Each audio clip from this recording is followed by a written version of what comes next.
안녕하세요. 보험금 팔례방입니다.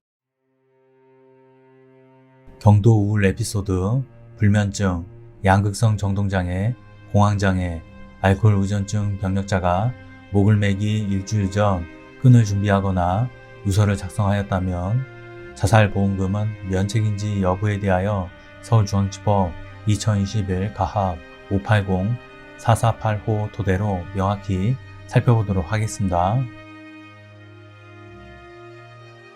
기초사실, 망인은 2020년 2월 5일 오전 9시 15분경 자신의 주거지인 천안시 서북구 2아파트 F5에서 끈으로 스스로 목을 매어 사망한 채로 발견되었습니다. 재판부의 판단. 인정사실, 망인의 우울증, 불면증 등의 정신질환이 이 사건 사망 원인 중 하나라고 판단됩니다. 이유는 다음과 같습니다. 망인은 2019년 3월 21일부터 2020년 2월 3일까지 20차례에 걸쳐 H정신건강의학과에서 우울증, 불면증 등의 치료를 받은 적이 있고, 망인을 진료하였던 위 병원 전문의는 망인의 병명을 경도 우울 에피소드, 불안 반응, 비기질성 불면증, 상세불명의 양극성 정동장애, 알코올의 의존 증후군으로 판단하였습니다. 위 가합 제9호증 소견서의 기재에 의하면 망인은 2020년 1월 20일 진료 당시 너무 힘들어서 아무것도 못하게 된다. 머릿속에 계속 죽어야 하나 하는 생각이 계속 강렬하게 들기도 하고 너무 힘들었다. 너무 깨어있는 것이 너무 힘들어서 확 죽고 싶은 생각이 들었다. 잠이 잘 오지 않았고 올 때까지 너무 무섭고 긴장이라는 내용으로 호소하고, 2020년 1월 23일 진료 당시 낯선 상황이 생기면 공황발작 같은 느낌의 증상이 지속된다. 감정적으로 너무 처지며 우울한 기분으로 빠져 라는 내용으로 호소한 것으로 보입니다.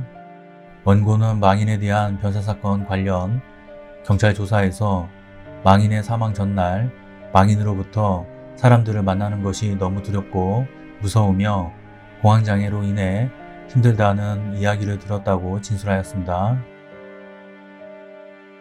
망인의 거주지에서 동거한 아이는 망인에 대한 변사사건 관련 경찰 조사에서 이 사건 사망 당일에는 망인의 공황장애 발작으로 인하여 망인에게 약을 복용하도록 하였고, 2020년 설 명절 마지막 날에 망인의 집에 갔을 때는 문고리에 빨간색 끈이 묶여 있었고, 그 끈은 바닥에 널려 있었으며 망인은 약을 먹고 잠을 자는지 깨워도 일어나지 않았고, 그곳 거실 탁자 위에 엄마 고맙고 존경하고 못해줘서 죄송하다, 오빠 미안해, 제2 오피스텔 화재 난 것도 미안하고 라는 내용의 글이 있었다고 진술하였습니다.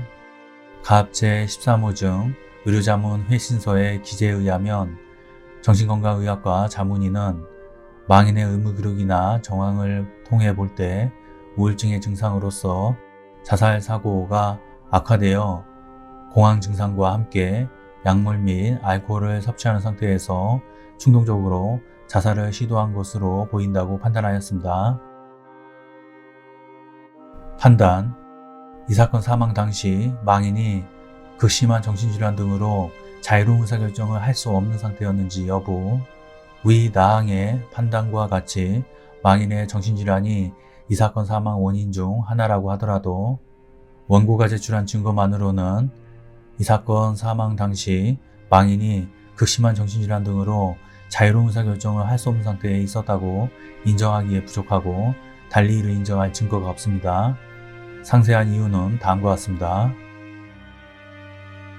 우울증이 있는 사람이 자살을 할 경우 그로 인한 우울감, 절망감, 비관적인 사고 등이 부정적인 인지 왜곡을 일으켜 자살 시도 당시에 판단력에 부정적인 영향을 미칠 수 있지만, 우울증이 있다는 사정만으로 자유로운 의사결정을 할 수 없는 상태라고 단정할 수 없습니다. 망인이 20차례에 걸쳐 H정신건강의학과에서 우울증, 불면증 등으로 진료를 받고 망인을 진료하였던 위 병원의 전문의가 망인의 병명을 경도 우울 에피소드 등으로 판단한 사실은 앞서 본 바와 같습니다. 그러나 이 법원의 위 병원에 대한 사실조회 회신에 의하면 위 병원의 전문의는 망인이 이 사건 사망 약 15일 전부터 이틀 전까지 사이인 2020년 1월 20일, 2020년 1월 28일, 2020년 2월 3일 망인이 위 병원을 내원하여 상담을 받을 당시 자발적으로 의사표현이 가능한 상태였고 망인에게 현실 검증 능력의 문제는 관찰되지 않았으며 정신병적 장애를 의심할 수 없었고 주요 우울장애에 합당한 소견을 꾸준히 관찰되었으나 고도 중증의 우울장애 상태는 내원 시점에 지속적으로 관찰되지 않는다는 의견을 제시하였습니다. 망인이 이 사건 사망 약 일주일 전에 방문고리에 끈을 묶고 원고와 아이에게 미안함을 표현하는 글을 작성한 사실은 앞서 본 바와 같은데 이에 비추어 보면 망인은 그 당시 자발적인 의사로 자살을 시도하였던 것으로 보이고 위 자살 시도와 이 사건 사망 사이의 시간적 간격과 자살 방법의 유사성 등을 고려하면 이 사건 사망도 망인의 자발적인 의사에 의한 것으로 판단됩니다.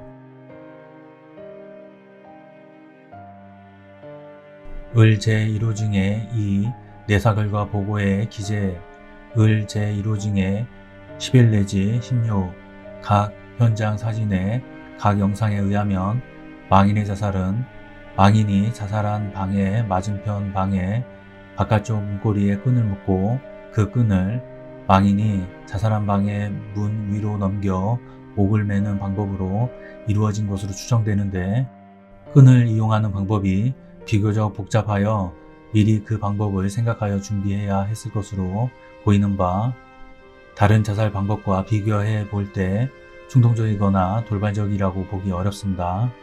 갑 제13호 중 의료자문 회신서는 망인의 과거 진료 기록 및 원고 제공의 정보만을 바탕으로 추단한 것에 불과하여 망인을 직접 진료한 H정신건강의학과 전문의의 판단보다 우선한다고 보기 어렵습니다. 망인의 주량과 실제 음주량, 실제 음주 시각 등을 정확히 할 수 없는 이상 망인이 이 사건 사망 당시 심신상실 등으로 자유로운 의사결정을 할 수 없는 상태로 만취한 상태였다고 단정할 수 없고 음주 상태가 망인의 정신질환에 어떠한 영향을 미쳤는지도 알 수 없습니다. 결론적으로 피고는 원고에게 상해사망보험금을 지급할 의무가 없습니다. 마치겠습니다. 긴 시간 시청해주신 점 고맙습니다.